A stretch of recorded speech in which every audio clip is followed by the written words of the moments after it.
Hey everybody, I'm Twinkle and you are watching Targeted Success with Twinkle. In today's video, we are going to discuss 5 kind of writs about protection of fundamental rights.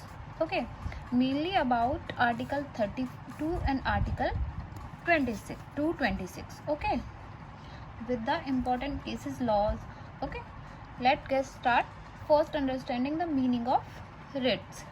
So we have been provided with the different rights like the right to education, right to dignity, right to life. But just like the example, there is no meaning of the rights until they are properly protected. Or to put it to simple words, that whenever we are buying any jewelry, the first thing came into our mind that we think about it safekeeping. Okay, we think about it's safekeeping, just like that for the protection of our fundamental rights. Okay, and their safeguard, we have some constitutional remedies. Protection of fundamental rights has been discussed mainly in these 4 articles. Okay, firstly, article 13, which talks about judicial review. Okay, and next article is 359, which says that fundamental rights cannot be curtailed except during emergency. Okay, then we have article 32 and 226, then which we are going to discuss in today's video. Before getting into that, let's talk about subscribing these channel.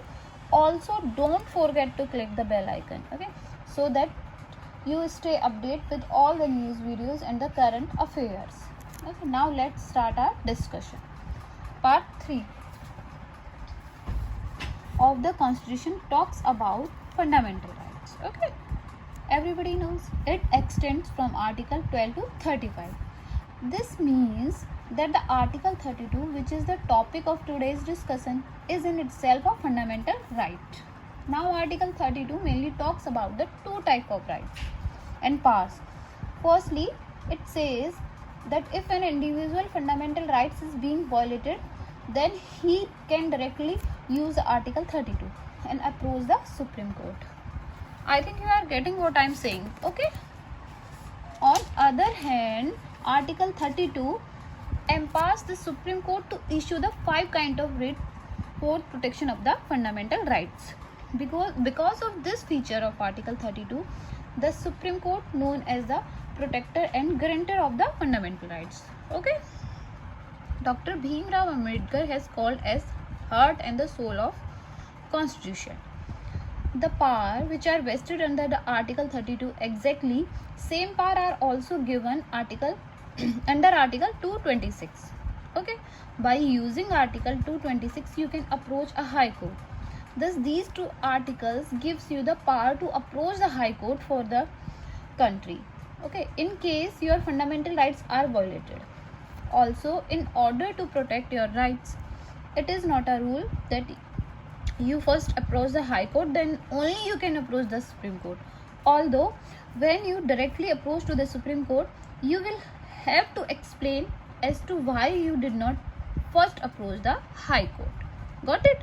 Article 32 and 226 both provide the issuance of writs, but there are 2 major differences in these. Okay, the writ issuing power laid down under the Article 32 is only limited to the protection of fundamental rights, whereas the Article 226 writ could be the issued for any other purpose in addition to fundamental rights. Okay, got it? Next, second is, as Article 32 falls under the Part 3rd of the Constitution, the constitutional remedy under in its is a fundamental right, whereas the remedy under the 226 is not a fundamental right. Okay, now let's start with our main topic. But let me tell you fact this. First, there is 5 type of writs. So have a look. 5 types of writs. First is habeas corpus. Second is mandamus. Third, certiorari. ठीक है. Fourth, prohibition. Fifth, quo warranto. So all 5 of them are the latent terms. Okay. Next, till now we understood that writ means a kind of remedy.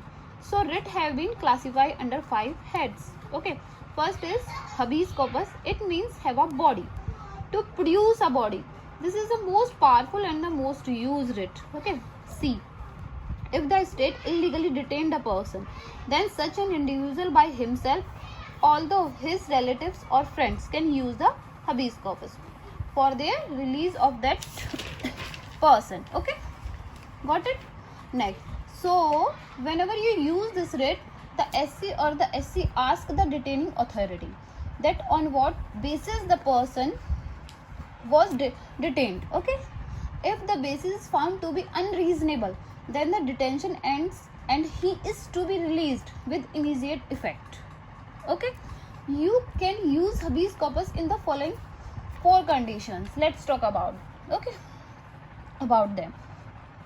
First case is Rudal Shah versus State of Bihar. In this case, a person who had already completed his period of detention, okay, got it, is still kept in prison of an extra 14 years. Okay, in this case, writ of habeas corpus was used, which led to his immediate release. Additionally, he was given exemplary damages. So writ habeas corpus is used to damage protection or release the power who is illegally detained. Okay, second, writ of mandamus, which means we command. Okay, you can use this writ or any statutory or non-statutory universities, tribunals, etc., and command them to perform their public duty. Got it? So this writ you can command a public official to perform his public duty. Let's discuss this case to understand the writ. Gujarat State Financial Corporation versus Lotus Gujarat versus Lotus Hotel. In this case, the financial corporation had an agreement with the Lotus Hotels that we will release the fund so that you can complete your construction work. Okay. Later they refused to release the fund. So Lotus Hotel approached the Gujarat High Court. Okay. Gujarat High Court, by using the writ of mandamus, directs the authority to perform the public duty which have to be performed. There is one condition: for the application of the writ mandamus, there should be a public duty. Okay. Third writ is certiorari, which means to be certified. Okay. Through this writ, High Court and Supreme Court command the lower courts to submit its record for their review. In the review, it is checked that whether the lower court judgments are legal or not. Okay. But if before the judgment is announced, if you want to prevent the mistake, you can use a writ of sorry. But now when the lower court and judgment will be illegal. Okay, got it? Now the excess of jurisdiction first is, and the second is lack of jurisdiction, or the jurisdiction is unconstitutional, or violation of principle of natural justice. If the LCS judgment are found to be illegal, then they are coerced. Okay, they are coerced, which means that their judgment has no value now and is not to be followed. Okay. Fourth writ is prohibition. Prohibition means prohibition and certiorari has a little difference. You must have heard of this statement. Prevention is better than cure. Okay, everybody. The difference that between prevention and cure is same difference exists between prohibition and certiorari. Remember it this way: P is equal to prohibition and C is equal to cure relates to certiorari. As if we have learned, if an illegal judgment is announced that quest is to cure the mistake, you have to use certiorari. But it before the judgment is announced, and if you want to prevent the mistake, then you have to use the writ of prohibition. Prohibition means to forbid.